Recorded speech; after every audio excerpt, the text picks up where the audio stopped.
I really liked my hair when I was a kid, actually. My mom combed it every day. It was long, big, and we did a lot of different things with it. It always had braids in it. Not a time I had my hair out unless, you know, it was my communion or a party or something like that. But I really loved my hair until I got into the public school system, because these girls used to make fun of me all the time. I was the only girl that still wore braids. Everyone else had a perm and had straight hair. They called me dookie braids, and I hated that. And I would go home and ask my mom, can I get a perm, can I get a perm? And she would always say no.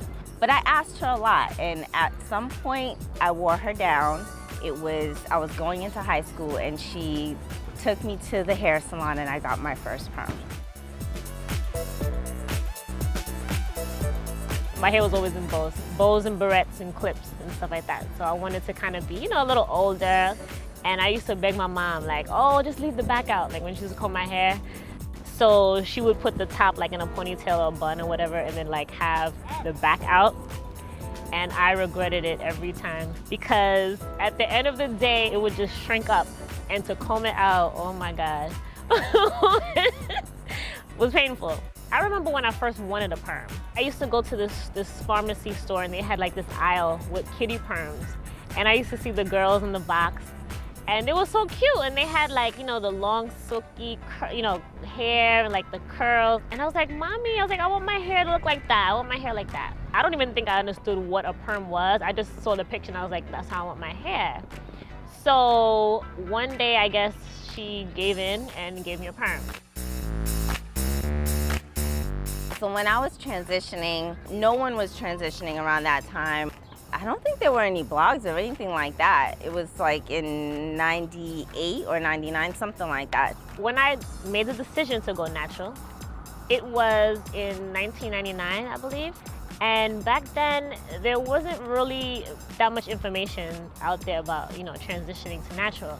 So I would double strand twist my hair while it was wet after I conditioned it, and then I'd put it in China bumps. And then I went into the hooded dryer, and I would take it out when it's dry, and it would be really nice and curly. I loved it. I actually love my transition process because I did that a lot. I used to work at a record label, and I was a DJ at the same time, so I had this one look that kind of fit this new persona that I had in the music industry, and that look was a weave. It was a full head curly weave, and I called it a natural weave, but whatever. I don't know what I was thinking back then. I just started really getting tired of it because I didn't see my hair anymore, and I wanted my natural hair back, so I just took it out and just, you know, got rid of it. Most styles back then were braids, were like braid extensions.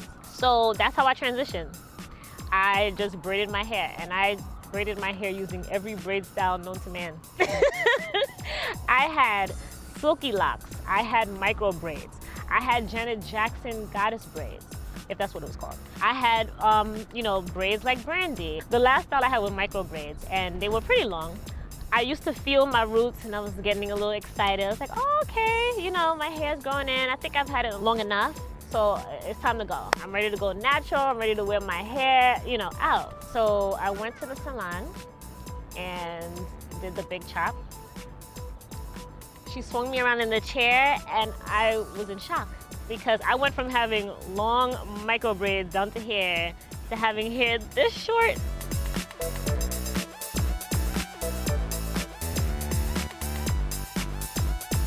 I realized that there was a reoccurring theme in the natural hair community, that styling is kind of an issue. It's a challenge.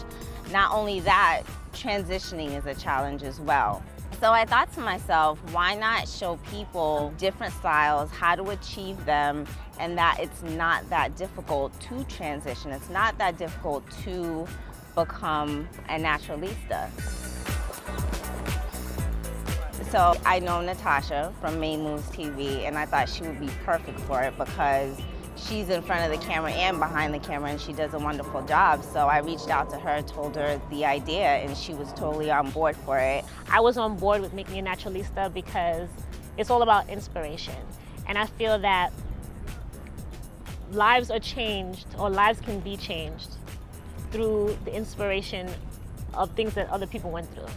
Natasha and I created Make Me A Naturalista, the web show, to help women that have hair issues, you know, natural hair issues. Those that want to transition, those that are going natural or thinking about it, or who are currently natural that really need help with styling and things like that. But with this show, it's more than just hair. So many women come up to us and ask us, oh, you know, your hair is beautiful, but I can't do that. Yes, you can. But being natural doesn't necessarily mean that you're a naturalista. What is a naturalista? I know, we use it a lot in the natural hair community, right? And some of us know what it means and some of us don't. It just sounds cute. But a naturalista is that confident woman that loves her natural beauty, her natural hair texture. Like, you can see it a mile away. Or when she walks in a room, you know she's a naturalista, okay? And she's confident on a good hair day and she's confident on a bad hair day. And, you know, we all want to get to that point. So with our help, along with professional stylists, you're in the right hands. So we hope that you do watch the show. You know, we want to hear from you. Send us your comments and your feedback. And we're just so excited to be bringing this to you guys. Absolutely. I'm Yardley. I'm Natasha, and I'm a naturalista.